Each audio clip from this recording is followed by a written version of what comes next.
Before the railroad, America felt endless. A man could leave New York for California and vanish somewhere between the rivers, deserts, and mountains without a trace.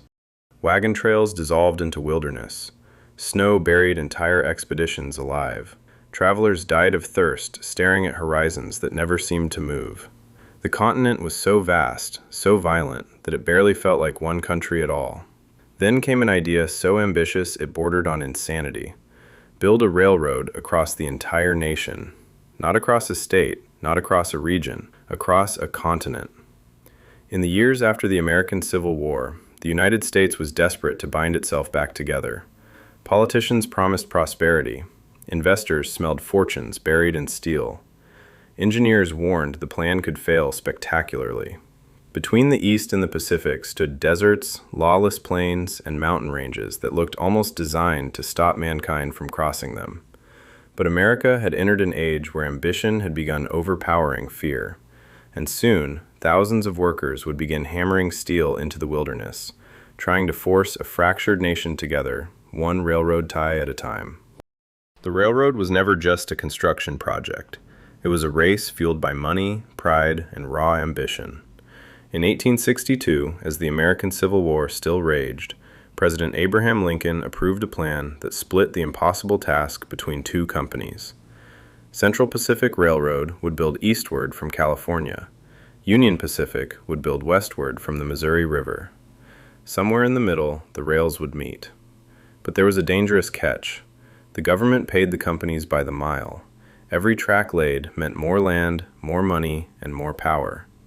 Suddenly, the railroad became a furious sprint across the continent. Crews worked day and night, driving spikes into the earth, while executives fought for territory like rival empires. Surveyors cut paths through wilderness no railroad had ever crossed before. The faster they built, the richer they became. And soon, the American frontier itself would begin bending around the sound of hammers and steel.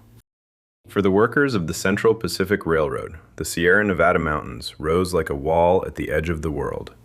Granite cliffs towered above them. Winter storms buried camps beneath feet of snow. Entire crews vanished inside whiteouts so thick the mountains seemed to erase men from existence. Yet, the railroad kept advancing, inch by brutal inch. To carve tunnels through solid stone, workers dangled in baskets over frozen cliffs, drilling holes by hand into the mountainside. Then came the black powder. Explosions thundered through the valleys as rock shattered into deadly storms of debris. Later, they began using nitroglycerin, a new explosive so unstable it could detonate without warning. One mistake could tear a crew apart instantly. Thousands of Chinese laborers carried much of this burden. They blasted tunnels through granite, survived avalanches, and worked in conditions many others refused to endure. Some froze to death in the high passes. Others disappeared beneath collapsing snow. But the mountains never surrendered easily. Every mile of track through the Sierra Nevada was paid for in exhaustion, frostbite, and blood. As the railroad pushed deeper into the continent, thousands of laborers began living beside the tracks in moving camps made of tents, mud, smoke, and exhaustion. The work never truly stopped.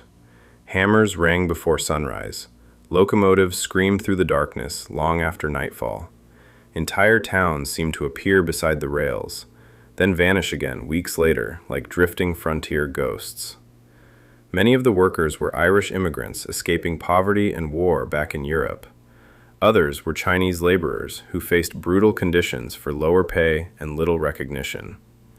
Together, they lifted rails, swung sledgehammers, hauled timber, and blasted through mountains under constant danger. Accidents became so common they barely slowed construction. Men were crushed beneath steel, killed in explosions, or buried during tunnel collapses. Yet the railroad kept consuming labor faster than crews could replace it. Along the plains, the camps also attracted gamblers, thieves, saloons, and violence. Some settlements became so lawless they earned the nickname Hell on Wheels. Fights erupted nightly. Gunfire echoed across the prairie. But every morning, the workers returned to the tracks. Because the railroad was no longer just being built, it was pulling the entire frontier behind it. As the rails stretched westward, the American frontier began changing faster than anyone could control. Towns that had once taken months to reach were suddenly connected by steel. Buffalo herds thundered away from the sound of locomotives. Telegraph wires followed the tracks like veins spreading across the continent, carrying messages in minutes that once took weeks. But not everyone saw the railroad as progress. For many Native American tribes, the Iron Road looked like an invasion, cutting directly through their world. Hunting grounds vanished beneath construction camps. Soldiers guarded the advancing tracks. With every mile completed, more settlers poured westward behind the locomotives. The frontier that had once felt endless was rapidly being divided, measured, and claimed. Even nature seemed to resist the railroad's advance. Blistering heat warped tracks across the plains, while violent storms flooded camps and ripped apart supply lines. Yet the crews continued driving forward with almost mechanical determination. The railroad had become larger than any one company or workforce. It was transforming the nation itself. And by 1869, the two lines were finally nearing each other in the empty wilderness of Utah, where one final ceremony would announce that America had changed forever. On May 10, 1869, crowds gathered at Promontory Summit beneath a wide desert sky as the two railroads finally faced one another. After years of explosions, avalanches, exhaustion, and death, the tracks of the Union Pacific and the Central Pacific Railroad had reached the same point on the continent. Only a single rail remained unfinished.